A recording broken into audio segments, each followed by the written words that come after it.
ಇಲ್ಲಿ ನೀವು ನೋಡ್ತಿರೋ ಡಾಗಿನ ಬ್ರೀಡ್‌ನ ಹೆಸರು ಗ್ರೇಟ್ ಡೇನ್. ಇದು ಲಾರ್ಜ್ ಡಾಗ್ ಆಗಿದ್ರೂ ಇದರ ಹಾರ್ಟ್ ಎಕ್ಸ್ಟ್ರಾ ಲಾರ್ಜ್ ಅಂತಾನೆ ಹೇಳ್ಬೋದು. ತುಂಬಾನೇ ಫ್ರೆಂಡ್ಲಿ ಆದ ಡಾಗ್ ಬ್ರೀಡ್. ಚಿಕ್ಕ ಮರಿಯನ್ನು ಮನೆಗೆ ತಂದರೂ ಕೂಡ 2 ವರ್ಷಗಳಲ್ಲಿ ತುಂಬಾ ದೊಡ್ಡದಾಗಿ ಅಡಲ್ಟ್ ಸೈಜ್‌ಗೆ ಬರ್ತದೆ.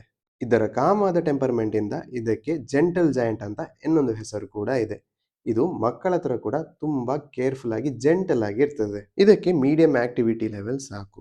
ಮತ್ತೆ ಸ್ವಲ್ಪ ಸ್ಪೇಸ್ ಬೇಕಷ್ಟೇ, ಯಾಕಂದ್ರೆ ದೊಡ್ಡ ಡಾಗ್ ಅಲ್ವಾ. ಈ ಬ್ರೀಡ್ ಜರ್ಮನಿಯಲ್ಲಿ ಒರಿಜಿನೇಟ್ ಆಗಿತ್ತು. ಮತ್ತೆ ಇವುಗಳನ್ನು ಹಂಟಿಂಗ್ಗೆ ಯೂಸ್ ಮಾಡ್ತಿದ್ರು. ಹಂಟಿಂಗ್ ಅಂದ್ರೆ ಸಾಧಾರಣ ಹಂಟಿಂಗ್ ಅಲ್ಲ, ವೈಲ್ಡ್ ಬೋರ್ ಹಂಟಿಂಗ್ಗೆ ಯೂಸ್ ಮಾಡ್ತಿದ್ರು. ಇವುಗಳ ಲೈಫ್ ಸ್ಪ್ಯಾನ್ ತುಂಬಾನೇ ಚಿಕ್ಕದು. ಫೀಮೇಲ್ ಡಾಗ್ 6 ಟು 8 ಇಯರ್ಸ್ ಮತ್ತೆ ಮೇಲ್ ಡಾಗ್ಸ್ 8 ಟು 10 ಇಯರ್ಸ್ ಮಾತ್ರ ಬದುಕುವುದು. ಆ್ಯಂಡ್ ಇವುಗಳಿಗೆ ತುಂಬಾನೇ ಹೆಲ್ತ್ ಇಶ್ಯೂಸ್ ಕೂಡ ಬರ್ತವೆ. ಇವುಗಳು ಫಾಸ್ಟ್ ಆಗಿ ಗ್ರೋ ಆಗೋದ್ರಿಂದ ಇದರ ಜಾಯಿಂಟ್ ಪೇನ್ ಬರ್ತವೆ. ಮತ್ತೆ ಕೆಲವೊಮ್ಮೆ ಇದಕ್ಕೆ ಬ್ಲೋಟಿಂಗ್ ಇಶ್ಯೂಸ್ ಕೂಡ ಬರ್ತವೆ. ಸೊ ಫ್ರೀಕ್ವೆಂಟ್ ಆಗಿ ವೆಟ್ಟಿಗೆ ವಿಸಿಟ್ ಮಾಡಬೇಕಾಗ್ತದೆ. ಗ್ರೂಮಿಂಗ್‌ನ ಬಗ್ಗೆ ಹೇಳಬೇಕಾದ್ರೆ ಶಾರ್ಟ್ ಕೋಟ್ ಇರೋದ್ರಿಂದ ಅಷ್ಟೇನು ಹೇರ್ ಫಾಲ್ ಏನು ಪ್ರಾಬ್ಲಮ್ ಬರಲ್ಲ. ಬಟ್ ನೀವು ತಿಂಗಳಿಗೊಮ್ಮೆ ಸ್ನಾನ ಮಾಡಿಸಬೇಕು ಮತ್ತೆ ನೇಲ್ಸ್ ಕಟ್ ಮಾಡಬೇಕು. ಇಷ್ಟೆಲ್ಲ ಮಾಡಿದರೆ ನಿಮ್ಮ ಗ್ರೇಟ್ ಡೇನ್ ಹ್ಯಾಪಿಯಾಗಿ ಇರ್ತದೆ. ಫಾಲೋ ಮಾಡಲಿಕ್ಕೆ ಮರಿಬೇಡಿ.